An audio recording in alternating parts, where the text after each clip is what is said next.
ओम शांति। ओम शांति दीदी। कैसे हो आर्या? मैं ठीक हूँ दीदी। चलिए, तो आज हमारा चैप्टर है सीक्रेट्स ऑफ कर्मा। हम पिछले कुछ दिनों से बात कर रहे थे कर्म बंधन की, है ना। हमारे कार्मिक अकाउंट्स कैसे बनते हैं, हमें कैसे हटाने हैं। तो आज हम जानेंगे कि क्या होता है, कर्मा होता क्या है असल में, हम उसके बारे में जानेंगे। तो हम पहले तो आप बताइए कि क्या आप लक में बिलीव करते हो कि लक लक क्या होता है, बताइए। जैसे हम कोई भी किसी का कंपटीशन होता है, एग्जाम होता है, हम उसको बोलते हैं ना बेस्ट ऑफ लक या गुड लक, ऐसे बोलते हैं। जी दीदी। तो लक क्या होता है, बताइए। दीदी, लक मतलब भाग्य की, जैसे गुड लक विश करते हैं हम लोग, तो जैसे मतलब हम लोग उनको फेथ विश कर रहे हैं, मतलब दीदी गुड विशिंग्स कर रहे हैं हम लोग उनको, ताकि उनका जो भी जिस काम पे वो लोग जा रहे हैं वो अच्छा हो। जैसे मान लीजिए कि हमारे साथ कुछ अच्छा हो रहा है तो वो हमारा गुड लक हो गया, है ना। तो और कुछ अगर बुरी चीज हो रही है तो हम उसको बोलते हैं बैड लक है। तो ये गुड लक और बैड लक होता कैसे है, कौन डिसाइड करता है ये सब? हम्म? हम बोलते हैं मेरा तो लक बिल्कुल साथ ही नहीं देता है, या मेरा लक बहुत अच्छा है, किसी के लिए बोलते हैं इसका लक बहुत अच्छा है, जो भी काम ये करता है बहुत लकी है, ये सब बोलते हैं ना। तो ये डिसाइड कौन करता है कि किसका दीदी हम लक? खुद डिसाइड कर। हम खुद डिसाइड करते हैं, बिल्कुल सही। कैसे करते हैं डिसाइड, बताओ। दीदी मैं तो लक में बिलीव नहीं करती हूँ। मैं सोचती हूँ कि हम लोग अपना भाग्य भी खुद ही लिखते हैं। हमारे आज का कर्मा जो है कल हम लोग के ऊपर रिप्रेजेंट होगा। मैं दीदी, मैं लक के ऊपर बिलीव नहीं करती हूँ दीदी। बिल्कुल सही बात बोली आपने।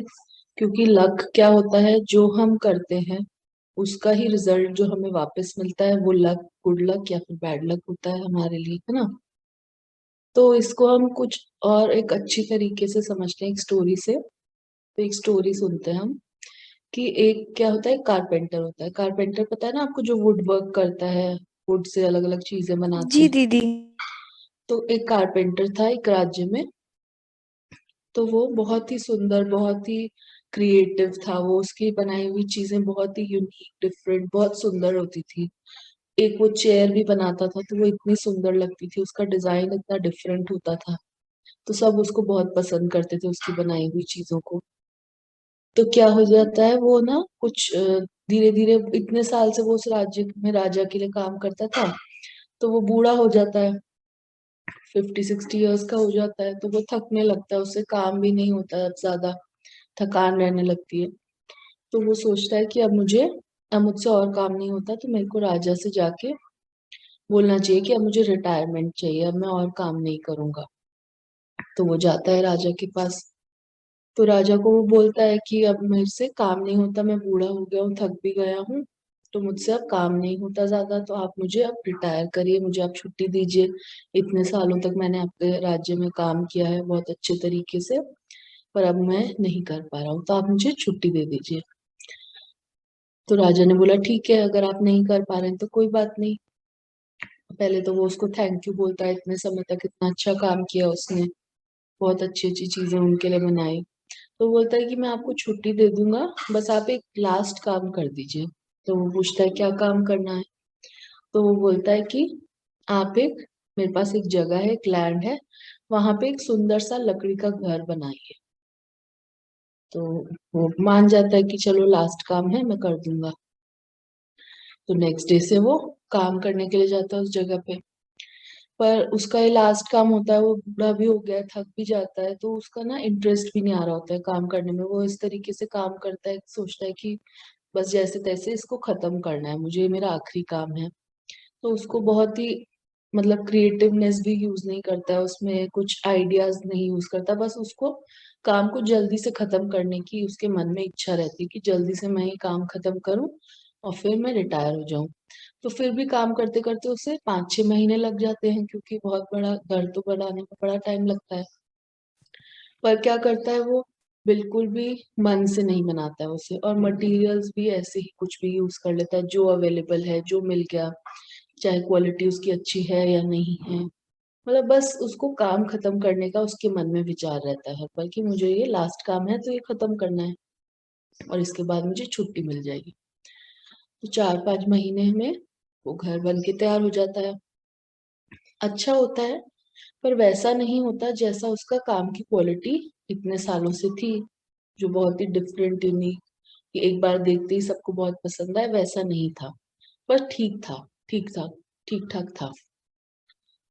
तो फिर जिस दिन काम खत्म होता है तो नेक्स्ट डे वो जाता है राजा के पास, बोलता है कि राजा जी अब ये काम आपने मुझे दिया था ये फिनिश हो गया, आप चल के देखिए। तो वो दोनों जाते हैं वहां पे उस जगह पे। तो राजा भी देखता है, तो देखता है वो, पर उसे मतलब वैसा उसको लगता नहीं है कि हाँ ये काम इसने किया है, अच्छे दिल से किया है, जैसा ये काम करता था वैसा काम नहीं है। फिर भी क्या होता है, वो मुस्कुराता है, उसको थैंक यू बोलता है और बोलता है कि ये आपने बहुत मेहनत से बनाया है घर, बहुत अच्छा है, और ये मैं आपको गिफ्ट करना चाहता हूँ ये घर, क्योंकि इतने साल आपने मेरे राज्य में इतने अच्छे तरीके से काम किया है, तो ये मैंने घर आप ही के लिए बनवाया है। तो जैसे ही राजा ये बात बोलता है तो वो क्या करता है, वो इतना परेशान हो जाता है एकदम से, एक तो अ, चौंक जाता है कि ऐसे कैसे हुआ ये। फिर वो बहुत पछताता भी है कि मैंने ऐसा क्यों बनाया, अगर मुझे पहले पता होता कि ये मुझे ही गिफ्ट मिल जाएगा तो मैं इसको कितना सुंदर बनाता, कितनी अच्छी चीजें यूज करता और कितने अच्छे तरीके से बनाता, अच्छे से बनाता। तो ऐसा, इस स्टोरी से हमें क्या सीखने को मिला बताइए, कि ऐसा भी कभी कभी हो जाता है, क्या हुआ उसके साथ ये। दीदी इस स्टोरी से ये सीखने को मिला, पहली चीज तो कि आपको हर काम ऐसे डेडिकेशन से करनी चाहिए जैसे कि वो आप अपने लिए कर रहे हो। बिल्कुल राइट। और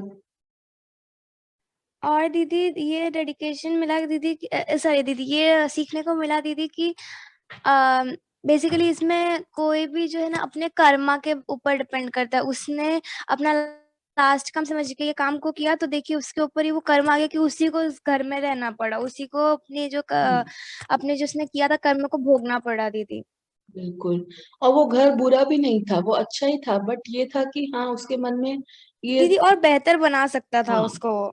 ये उसके मन में दुख रह गया कि अगर मुझे पहले पता होता तो मैं इसको और अच्छा करता। तो ऐसे ही हमारे हर काम के लिए अप्लाई होता है, जो भी कर्म हम कर रहे हैं हमें यही सोच के करना है पहले से कि जो भी हम करेंगे वो क्या होगा, हमें कभी ना कभी वो चीज वापस घूम के हमारे पास ही आएगी। जैसे कि क्या है, हमने क्या देखा है, जैसे कि हम मान लीजिए किसी पहाड़ों पे जाते हैं तो वहां पे अगर हम कुछ भी बोलते हैं चिल्ला के तो वो वापस रिपीट होता है ना, हमको वही सुनाई देता है वापस। क्या एक्सपीरियंस किया है किसी ने। जी दीदी। या फिर एक वो आता है बूमरैंग आता है, उसको भी हम थ्रो करते हैं तो वो वापस घूम के हमारे पास ही आ जाता है ना। बूमरैंग जानते हैं आप लोग। हाँ दीदी। और जैसे कि हम देखते हैं आपने वो देखा है कर्नाटका में, सुना है गोल गुम्बज के बारे में, बीजापुर में है जो। जी दीदी लेकिन कभी गई नहीं हूँ। हाँ, पर हमने उसके बारे में सुना ना, क्या है उसकी विशेषता, क्या है वहां की, बताइए, जानते हैं आप गोल गुम्बज की क्या विशेषता है। दीदी मैंने सुना है दीदी, मुझे पता नहीं है ये ट्रू है कि नहीं, लेकिन आप अगर जिस पॉइंट से स्टार्ट करोगे दीदी एक घूमने के बाद आप वहीं पे एग्जैक्टली आके आओगे दीदी, मुझे पता नहीं है ट्रूथ है कि नहीं। नहीं नहीं, वहां पे क्या होता है, उसमें एक डोम सा बना हुआ है, गोल गुम्बज उन्होंने बनाया हुआ है, मॉन्यूमेंट है। तो उसमें अगर हम सेंटर में खड़े होके कुछ भी बात बोलेंगे तो वो 7 टाइम्स वापस रिपीट होती है वहीं पर। जैसे अगर हमने बोला कि I am a peaceful soul, तो वो आएगा, वही आएगा हमारे पास, रिपीट होके 7 टाइम्स आएगा, I am peaceful soul, I am peaceful soul. I am an angel बोला तो यही रिपीट होके आएगा, I am an angel, I am an angel, ऐसे 7 टाइम्स रिपीट होके आएगा। तो जो हम अभी कर्मा कर रहे हैं, जो भी कर्म हम कर रहे हैं अभी, तो क्या है वैसा ही है कि जो भी हम अभी कर रहे हैं वो बहुत ज्यादा इंटेंसिटी बढ़ के ही हमें वापस रिटर्न में मिलता है ना। तो हम हमेशा सोचते हैं कि मेरे साथ ये क्यों हो रहा है, ऐसी सिचुएशन मेरे साथ ही क्यों हो रही है, ये मुझे ही ऐसा क्यों मिला इंसान, मेरे को ही इसको क्यों झेलना पड़ रहा है। तो ये सब के आंसर्स क्या है, कि हमने ही कभी ना कभी कुछ ऐसा करा है जिसकी वजह से वो हमें वापस मिल रहा है। ऐसे ही न्यूटन्स का थर्ड लॉ है, जानते हैं आप सभी न्यूटन का third law? Third law of Newton क्या है? नहीं दीदी। साइंस में हमने पढ़ा होगा जरूर, नहीं पढ़ा? थर्ड लॉ नहीं ऑफ दीदी। न्यूटन है कि every action has an equal and opposite reaction. इसका क्या मतलब है? ये है थर्ड लॉ ऑफ न्यूटन। इसका मतलब क्या है कि हमारा जो भी एक्शन है उसका इक्वल एंड ऑपोजिट का क्या मतलब है कि उतना ही, जो भी एक्शन हम कर रहे हैं उतना ही तेजी से और उसका ऑपोजिट हमको वापस मिलेगा, वो घूम के वापस हमें ही मिल जाएगा। जैसे हम कोई बॉल फेंकते हैं तो वो बाउंस बैक होके हमको ही आ जाती है ना? तो कभी हमने ज्यादा तेज फेंक दी तो वो उससे हमें चोट भी लग सकती है, वो उतनी ही तेज स्पीड से वापस आती है ना? ऐसा होता है।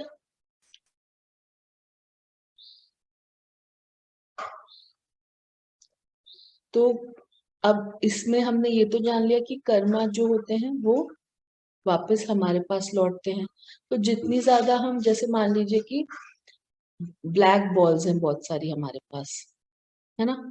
ब्लैक बॉल्स और वाइट बॉल्स हैं हमारे पास। तो मान लीजिए कि कोई सामने, अब हमें कर्मा अपना अच्छा कैसा बनाना है, कैसे बनाना है?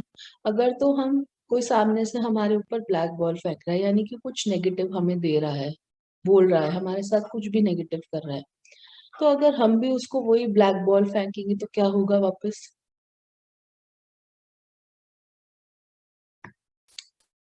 बताइए। अगर किसी ने हमारे ऊपर ब्लैक बॉल फेंकी और हमने भी वापस उसके ऊपर ब्लैक बॉल फेंक दी, फिर क्या होगा?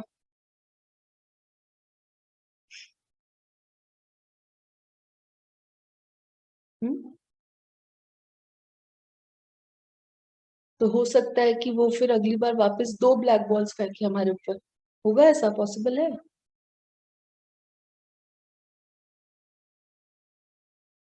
बताइए।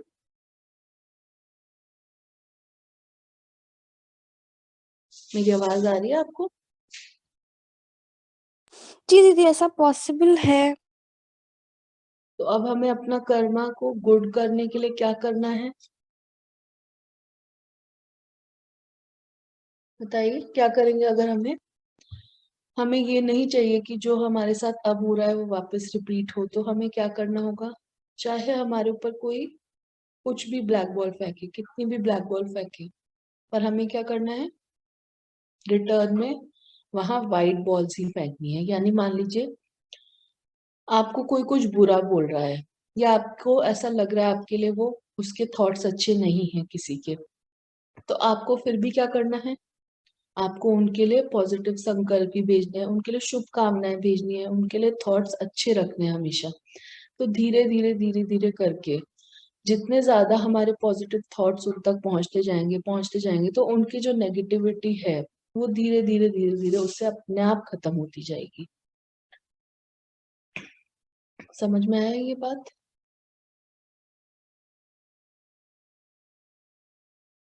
जी दीदी। मान लीजिए कोई हमारे साथ कर रहा है कुछ गलत काम है, हम जानते हैं, पर हमें क्या करना है वहां पे? हमें रिटर्न में उसको क्या देना है? उसे रिटर्न में हमें लव देना है, पीस देना है, हैप्पीनेस देनी है। तो धीरे धीरे जो हमारी पॉजिटिव एनर्जी जितनी ज्यादा बढ़ती जाएगी तो हम उसकी नेगेटिव एनर्जी को ओवर पावर कर देंगे, और एक दिन वो नेगेटिव एनर्जी पूरी तरीके से खत्म हो जाएगी। और अगर हम क्या करेंगे, अगर हम, वो भी ब्लैक बॉल्स फेंक रहा है, हम भी ब्लैक बॉल्स फेंक रहे हैं, तो क्या होता जाएगा? हर बार, हर तरीके से वो इंटेंसिटी बढ़ के हमारे पास लौटता जाएगा। वो नेगेटिविटी इंटेंसिटी बढ़ बढ़ के एक दिन कितनी ज्यादा हो जाएगी बताइए? कि फिर कितना बड़ा बैड कर्मा होगा हमारे साथ, कितना बड़ा बैड लक हो जाएगा फिर हमारे साथ, होगा ना? अगर हम बार बार यही करते रहेंगे। तो परमात्मा ने तो हमें सिखाया है कि हमें हर पल क्या रहना है? अपनी आत्मिक स्थिति में रहना है, अपने ही गुणों में रहना है, सोल के वर्चूज हमेशा याद रखने हैं और उन्हीं को ही ज्यादा से ज्यादा यूज करना है। तो अगर हम ऐसा ही करते रहेंगे तो हमारे कर्मा हमेशा गुड कर्मा में ही आएंगे। बैड कर्मा क्या कब होते हैं? जब क्या करते हैं हम? जब किसी को हम हर्ट करते हैं, कोई दुख पहुंचाते हैं, किसी को गुस्सा दिलाते हैं, तो ये सब हमारे बैड कर्मास में ऐड हो जाता है। और ये हमें याद रखना चाहिए कि जो भी बैड कर्मा हमारा ऐड हो रहा है, हमारे अकाउंट में जो भी ऐड हो रहा है, तो वो हमारा रिटर्न जरूर होगा हमें। जरूरी नहीं है इसी बर्थ में हो, अगली बार कभी हो, पर जब भी होगा तो उसकी इंटेंसिटी क्या होगी, ज्यादा होगी पहले से। तो अगर हम इस बात को हमेशा याद रखेंगे तो क्या होगा, कभी हम बैड कर्मा करना चाहेंगे, फिर अगर हमेशा हम इस बात को ध्यान रखेंगे तो नहीं करेंगे ना फिर हम बैड कर्मा।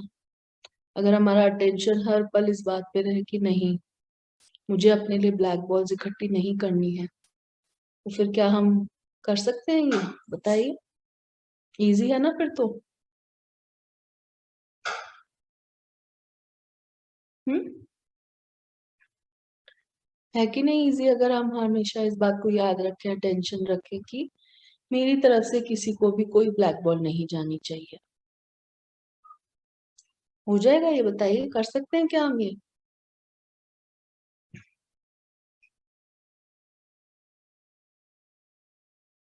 बताइए बताइए, क्या ये है पॉसिबल, क्या हम कर सकते हैं, इतनी पावर है हम में कि हम हमारे सामने कितनी भी कोई ब्लैक बॉल्स फेंके पर हम उसको रिटर्न में वाइट बॉल ही फेंके। ऐसा है पॉसिबल, बताइए।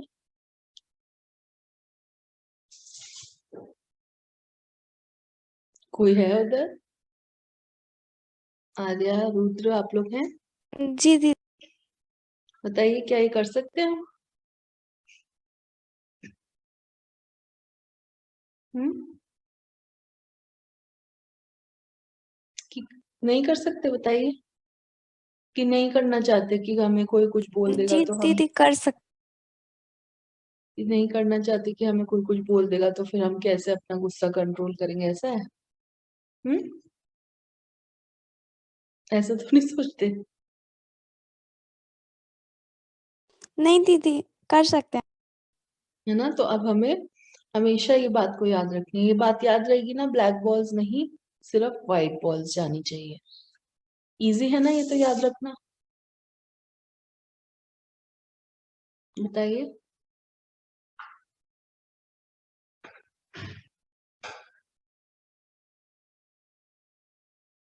इजी है कि नहीं, हम करेंगे ये।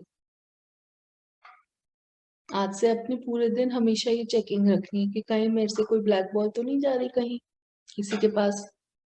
कर सकते हैं अपनी चेकिंग इतनी सी हम लोग रोज। हम्म, अपने मन को इंस्ट्रक्शन दे दीजिए कि जब भी ऐसा कुछ होने लगे मुझे तुरंत याद दिलाना है, और हमें जब याद आ जाएगा तो हम उसे फिर शिफ्ट कर सकते हैं, कर सकते हैं ना।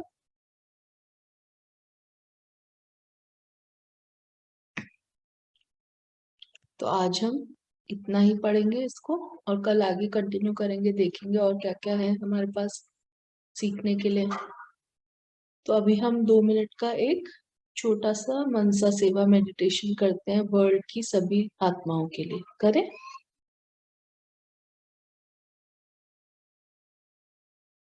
हम्म, आप लोग रेडी हैं, करें हम लोग? जी दीदी। चलिए, बैठिए शांति से एक जगह, और देखिए अपने आप को point of light, centre of forehead, एक शाइनिंग स्टार। और अब आ जाए अपने फरिश्ते रूप में, सटल बॉडी में अपने आप को देखें।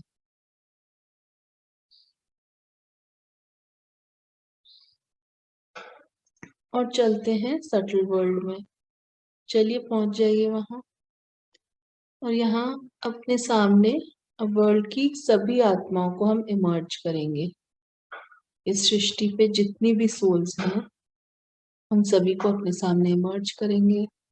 और परमात्मा हमारे साथ ही है, देखें। परमात्मा से हमें शांति की शक्ति मिल रही है, और हम ये शक्ति ये विश्व की सभी आत्माओं को दे रहे हैं। अभी विश्व में पूरे वर्ल्ड में बहुत जरूरत है शांति की। सभी तरफ बहुत कुछ ना कुछ हो रहा है जिसकी वजह से बहुत जगहों पे बहुत अशांति का माहौल हो गया है। तो 2 मिनट के लिए हम पूरे विश्व की आत्माओं को शांति की शक्ति भेजेंगे। चलिए देखिए और भेजिए।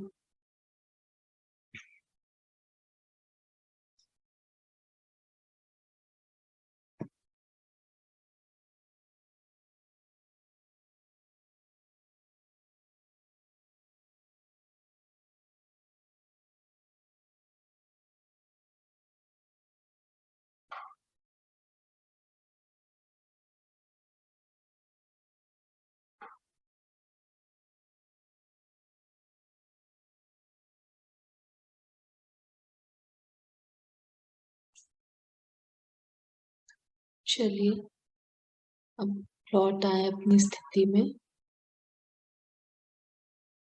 ओम शांति। धन्यवाद।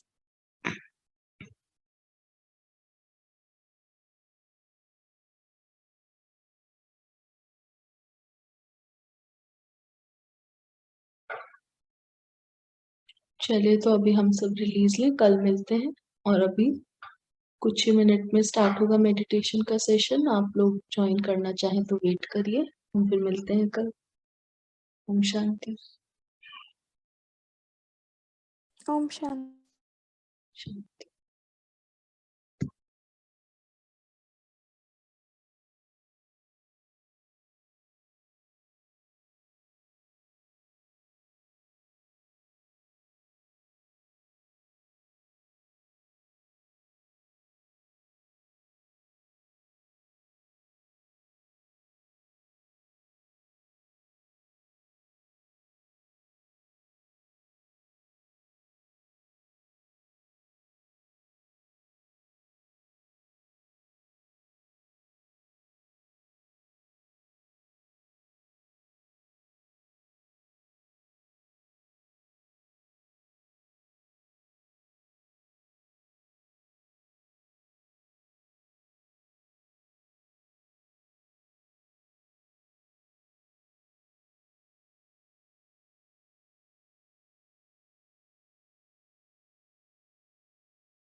ओम शांति सभी को।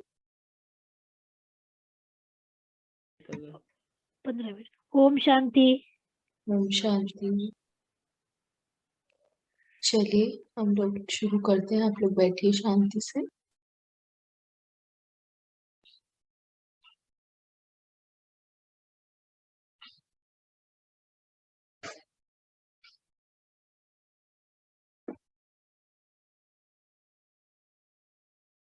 अपने सभी संकल्पों को बुद्धि से हटाते हुए आ जाएं बिंदु स्वरूप में, हमारा अनादि स्वरूप, एक पॉइंट ऑफ लाइट। और चलिए चलकर कुछ देर स्थित होते हैं परम धाम में, बिल्कुल शांत, साइलेंस में। चलिए तो कुछ देर स्थित करते हैं खुद को वहां।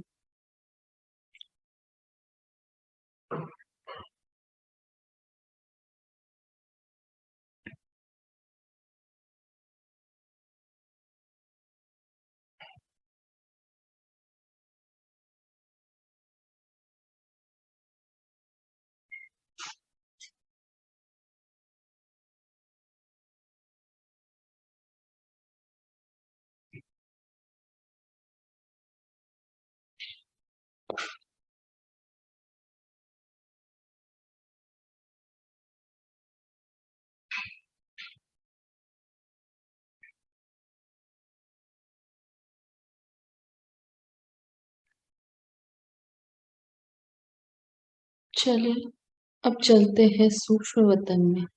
आ जाए अपने फरिश्ते स्वरूप।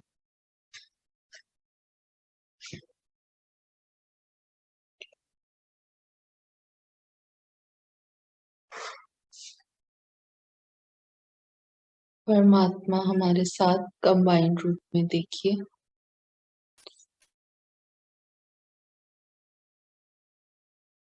और शक्तिशाली किरणें ज्ञान सूर्य पिता से हमें मिलती जा रही। परमात्मा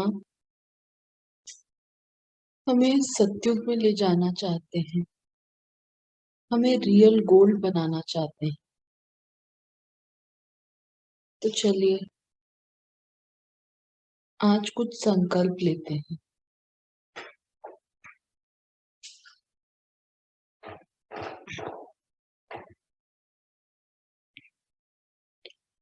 रियल गोल्ड मतलब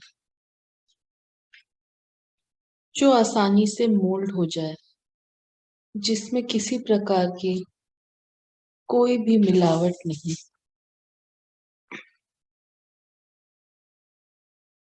तो आज मैं एक संकल्प लेती हूँ कि अपने अंदर के सभी मिलावट अर्थात सभी विकारों को इस योग अग्नि में तपाकर खत्म कर देना है और मोल्ड होकर रियल गोल्ड अर्थात सतो गुणों में आ जाना। सत्युग यानी सत्यता का युग, सोने का युग, सतो प्रधान युग।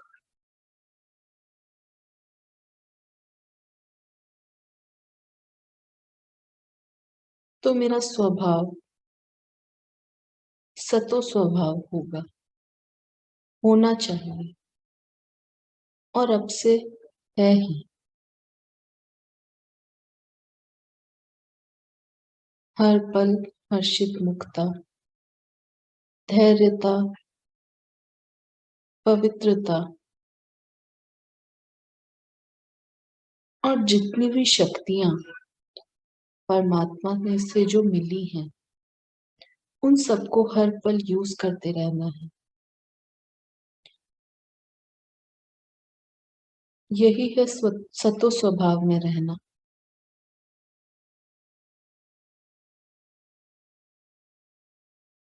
मेरा भाव और स्वभाव भी, भाव भावना भी सतो प्रधान होनी चाहिए। हर आत्मा के प्रति समान भाव और श्रेष्ठ भावनाएं, जैसे पिता हमारे लिए श्रेष्ठ संकल्प व भावनाएं रखते हैं, और उन्हीं श्रेष्ठ संकल्पों की वजह से, उनके श्रेष्ठ भावों की वजह से आज हम खुद को परिवर्तन करने के लिए तैयार करते हैं। वैसे ही मुझे विश्व की सभी आत्माओं के प्रति सतोभाव भावना ही रखनी है,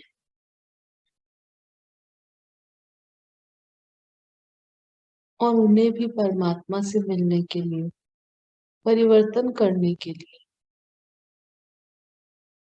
प्रेरणा देनी है। जब सभी के लिए मेरे मन में सतो भावनाएं होंगी, तो वे स्वतः ही परिवर्तन हो जाएंगी।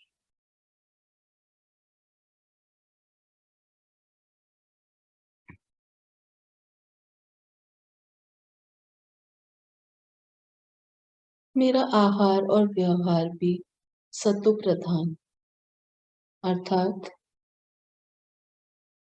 तमो प्रधानता तो अब है ही नहीं, क्योंकि जब मैंने कलयुग को ही छोड़ दिया, तो फिर कलयुग की किसी भी वस्तु से मेरा कोई लेना देना नहीं। कलयुग तो अब मुझे अपने जीवन में चाहिए ही नहीं।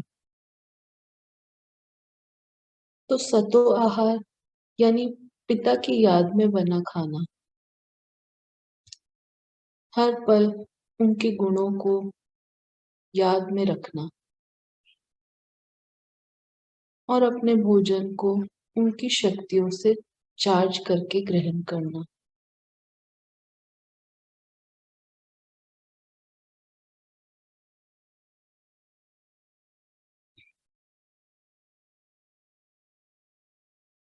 और जैसा मेरा आहार होगा, वैसा ही व्यवहार बन जाएगा।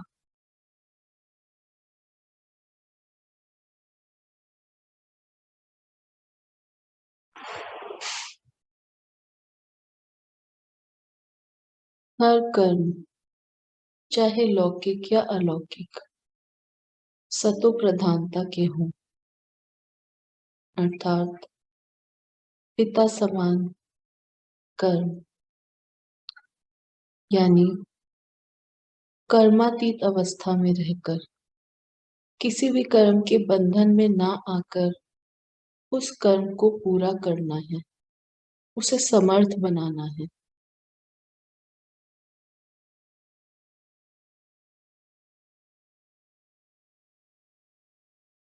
यही मेरा सतो कर्म है।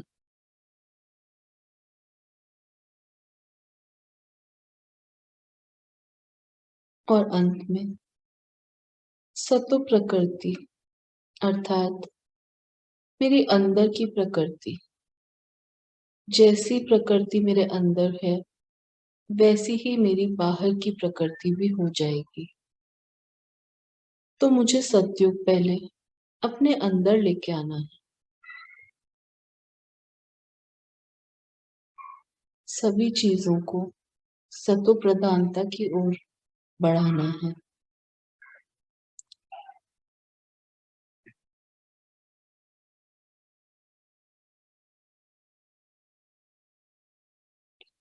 मेरी सूक्ष्म इंद्रियां, स्थूल इंद्रियां सभी सतो प्रधानता से कार्य करें। मेरे मन बुद्धि में सदा सतोगुणी संकल्प और भावनाएं रहे। तो जब मेरे अंदर की प्रकृति सतोगुणी हो जाएगी, तो बाहर भी सतयुग आ जाएगा। तो हम सब आज इन संकल्पों को लेकर चलिए अब लौटते हैं अपने कर्म क्षेत्र की ओर, और अब पहुंचते हैं वहां जहां परमात्मा ने सत्युग का स्थान चुना है, जहां अब स्थापनाओं का कार्य शुरू हो चुका है। वही मेरा अब घर होने वाला है। चलिए पहुंचते हैं दुआओं के गांव और आ जाएं ब्रह्मा चौक में। ये दुआओं के गांव का सेंटर पॉइंट है। अब यहाँ से देखिए चारों ओर और भर दीजिए अपनी दुआओं से इस जगह को, प्रकृति को, पांचों तत्वों को।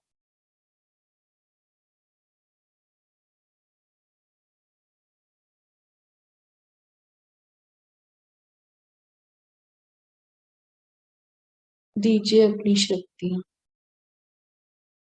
और बोलिए इन्हें कि अब परिवर्तन का समय आ चुका है। आप सब भी आ जाएं अपने सतोगुणी स्वरूप में। अब जल्द ही ये काम पूरा करना है और हम सभी परमात्मा के बच्चे आपके सहयोगी हैं इसमें।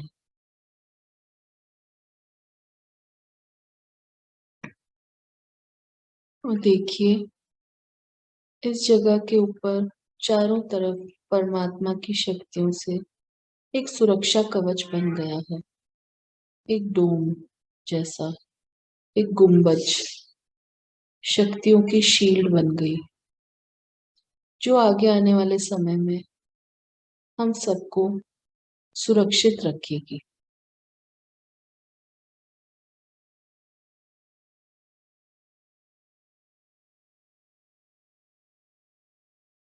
चलिए अब पहुंचते हैं अपने घर के ऊपर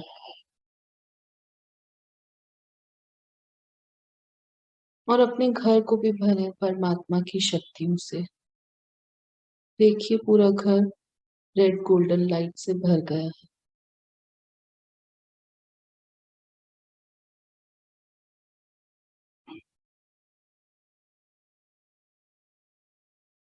अब चले अंदर और धारण करें अपना शरीर।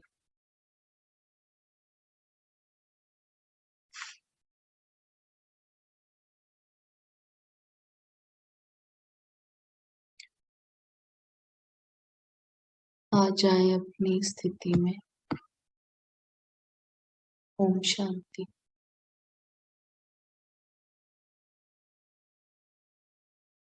ओम शांति। ओम शांति। ओम शांति। ओम शांति। चलिए हम सभी अब रिलीज लेते हैं, मिलते हैं 8 बजे। शांति। ओम शांति। ओम